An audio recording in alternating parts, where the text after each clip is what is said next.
বিসমিল্লাহির রহমানির রহিম। আমরা উচ্চ মাধ্যমিক শ্রেণীর পদার্থবিজ্ঞানের পরমাণুর গঠন অংশে বন্ধন শক্তি নিয়ে আলোচনা করছি। পূর্বের ক্লাসের ধারাবাহিকতায় আমরা এই ক্লাসটি করছি। সুতরাং পূর্বের ক্লাসগুলো যদি কেউ না দেখে থাকো তাহলে অবশ্যই সেটি দেখার পরেই আমাদের এই ক্লাসটি দেখলে আশা করি যে এই অংশটি বুঝতে অনেক সহজ হবে। তো আমাদের ফার্স্ট এটা বুঝতে হবে যে বন্ধন শক্তি কাকে বলে, বাইন্ডিং এনার্জি। দেখো, এই বন্ধন শক্তির বিষয়টি কিন্তু এরকম যে আজকে আমাদের সমাজ, পরিবার, রাষ্ট্র, পাড়া মহল্লা বিভিন্ন অপশনে একটা বন্ধন বলে একটা বিষয় কিন্তু জড়িত আছে। যেমন দেশের মানুষের মধ্যে একটা বন্ধন, কিরকম? স্বাধীনতা যুদ্ধ হলো, কোন রাজনৈতিক নেতৃত্ব আমাদের আমন্ত্রণ জানালো, তখনকার জনসাধারণ সেই আহ্বানে একটা তারা এক ধরনের দেশপ্রেম, আমরা যে নামেই ডেকে থাকি, সেই বন্ধনে যুক্ত হয়ে তারা কিন্তু ঝাঁপিয়ে পড়ে নিজের জান জীবন সেটাকে তুচ্ছ করে তারা কিন্তু যুদ্ধ করে দেশটাকে স্বাধীন করলো। সমাজের মধ্যে একটা সামাজিক বন্ধন থাকে, যে বন্ধনের ফলে একটা সমাজের মানুষ কোনো বিপদে পড়লে সে কিন্তু তার পাশে আরো 10জন মানুষ এসে দাঁড়ায়। হ্যাঁ, এখনো অনেক জায়গায় হয়তো অনেক মানে এই বন্ধনটি শিথিল হয়েছে, কিন্তু এরপরেও আমি মনে করি যে আমাদের দেশে এই বন্ধনটি এখনো প্রবল। এখনো তোমার আশেপাশে দেখো, কোনো লোক বিপদে পড়লে 10টা লোক হলেও তার পাশে কিন্তু কে দাঁড়াচ্ছে, কি হয়েছে গো লোকটা দেখো তো, বা রাস্তার উপর কেউ পড়ে গেল। হ্যাঁ, বাইরের দেশেও এটা আছে, আমি বলবো না যে নাই।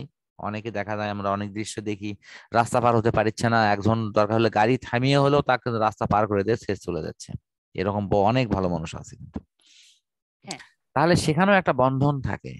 ঠিক তেমনি আমাদের ব্যক্তিগত লাইফে পারিবারিক বন্ধন বলে একটি বন্ধন থাকে, সেখানে মায়া মমতা থাকে। তাহলে এই যে পরস্পরের প্রতি একটা অ্যাট্রাকশন, আকর্ষণ, তা না হলে একজন মানুষ বললো আর তুমি যা জীবন দিয়ে ফেললে কেন দিবে? কারণ সেখানেও একটা আকর্ষণ থাকে যে না, আমি মনে হয় এখানে কিছু পাবো।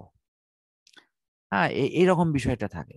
কাজেই পরমাণুগুলো পরস্পরের মধ্যে একটা আকর্ষণের মধ্য দিয়ে তারা কিন্তু অনুগঠন করে।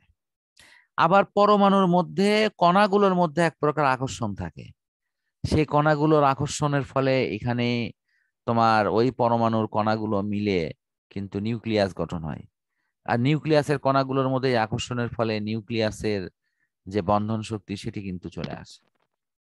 সুতরাং বন্ধন কথাটির সাথে একটা আকর্ষণ, এক ধরনের পরস্পরের প্রতি যে ইয়েটা, এক ধরনের মানে পরস্পরকে আঁকড়ে থাকার যে একটা প্রবণতা, সেটি কিন্তু আছে।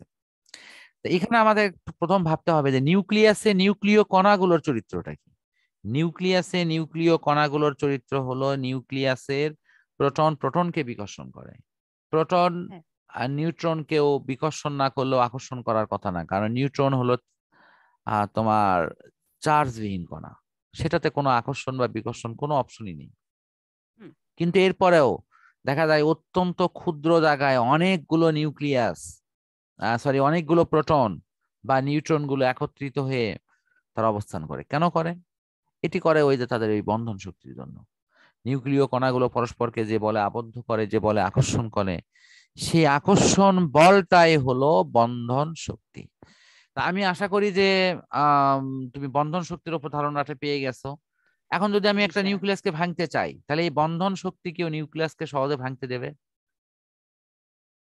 দেবে না। আমি তখনই ভাঙতে পারবো যখন ওই বন্ধন শক্তির বিরুদ্ধে আমি বল প্রয়োগ করব, শক্তি সরবরাহ করব। করার পরে কিন্তু এই নিউক্লিয় কণাগুলো নিউক্লিয়াস থেকে বিচ্ছিন্ন করা সম্ভব হতে পারে। বুঝতে পারছো কি? জি স্যার। তাহলে এখানে দেখো যে নিউক্লিয়ন গুলোকে একত্রিত করে একটি স্থায়ী নিউক্লিয়াস গঠন করতে কিছু শক্তি নির্গত হয়।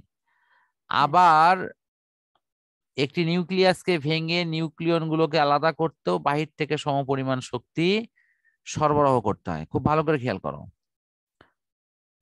মনে করো, আমি উদাহরণ হিসেবে আমি এবার ক্লোরিনকে আনছি। ক্লোরিনের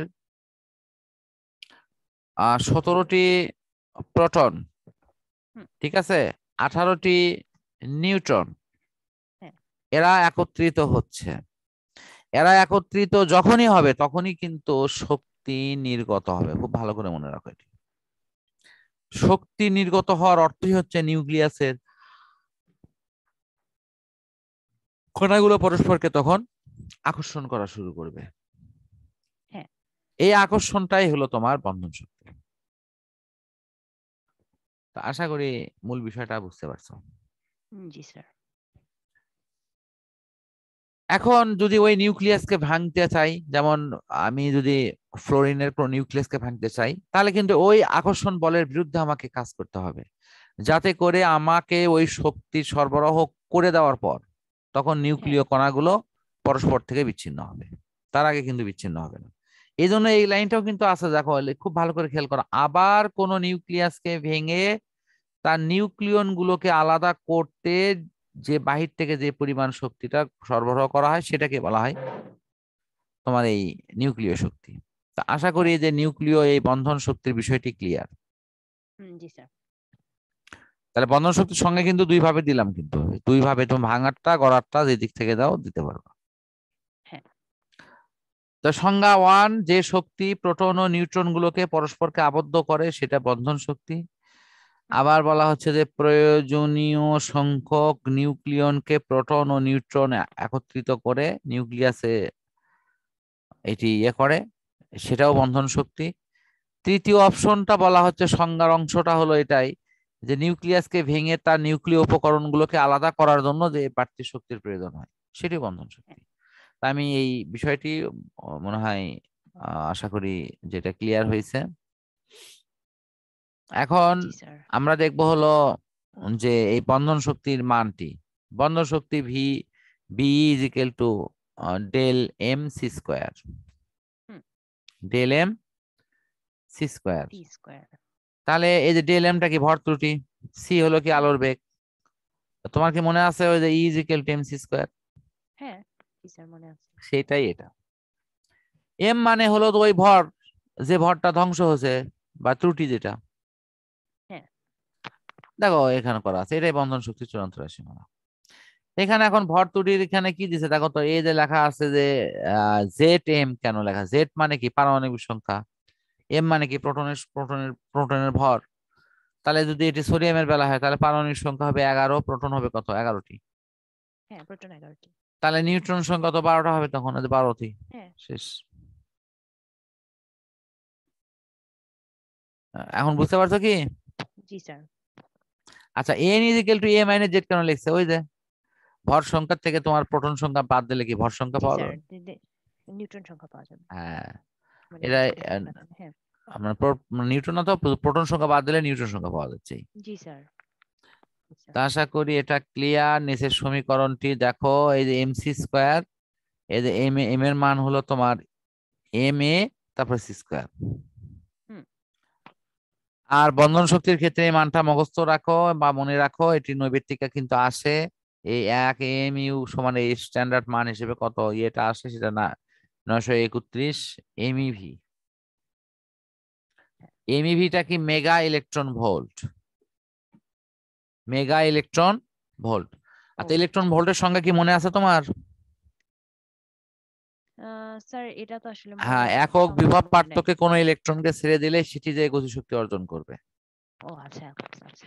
মানে দুই পাশের বিভব পার্থক্য 1 ভোল্ট, সে অবস্থায় কোন ইলেকট্রনকে যদি ছেড়ে দেওয়া হয় তাহলে সেটি যে গতিশক্তি লাভ করে। তো আজকে লাস্ট পড়ায় আমরা চলে আসছি, সেটি হলো ভর ত্রুটি ও বন্ধন শক্তির মধ্যে রিলেশন। তো বন্ধন শক্তি তো আছেই, ভর ত্রুটির অপশনটা তো মনে হয় আলোচনায় আমরা অলরেডি করেছি। ভর ত্রুটি কি? এটা হচ্ছে স্যার ওই তো সেই ত্রুটিটা যেটা মানে সংজ্ঞাটা হচ্ছে ভর ত্রুটিটা হলো ওটাই যে আমাদের প্রত্যেকটি পরমাণুর ইলেকট্রন এবং প্রোটন এবং নিউট্রনের প্রত্যেকের আলাদা আলাদা করে ভর নিয়ে আমরা যে ভরটা পাবো সেটি, শুনছো কি? আর সেটি যখন ওই ওই ওই নিউক্লিয়ন গুলো একত্রিত হয়ে যখন নিউট্রনটা তৈরি করবে তখন তার ভর এটি আলাদা হবে। তো প্রত্যেকটার আলাদা আলাদা ভর থেকে আমাদের ওই ওই যে ইয়েটা তৈরি হওয়ার পর যে ভরটি পাওয়া যাচ্ছে, এই দুই ভরের পার্থক্যকে বলা হয় ভর ত্রুটি। সেই ভর ত্রুটিকে এখানে ডিএলএম দিয়ে লেখা আছে। জি স্যার। ক্লিয়ার? জি স্যার। আজকে তাহলে আমাদের পড়াটি এই পর্যন্ত ইনশাল্লাহ থাকবে। আমরা নেক্সট দিনে পরবর্তী টপিকস নিয়ে কথা বলবো, সেটি হলো নিউ নিউক্লিয়ন বন্ধন শক্তি। এখান থেকে আমাদের পড়াটি শুরু হবে নেক্সট দিনে। তো আজকে আমরা এই অংশটি থেকেই আপাতত পড়া ক্লোজ ক্লোজ করছি। নেক্সট দিনে আমাদের পড়াটি আরো সুন্দরভাবে হোক এবং আল্লাহ তাআলা আমাদের সে তৌফিক দান করুক, এবং আমরা সুস্থতা কামনা করে আজকে মতো বিদায় নিচ্ছি।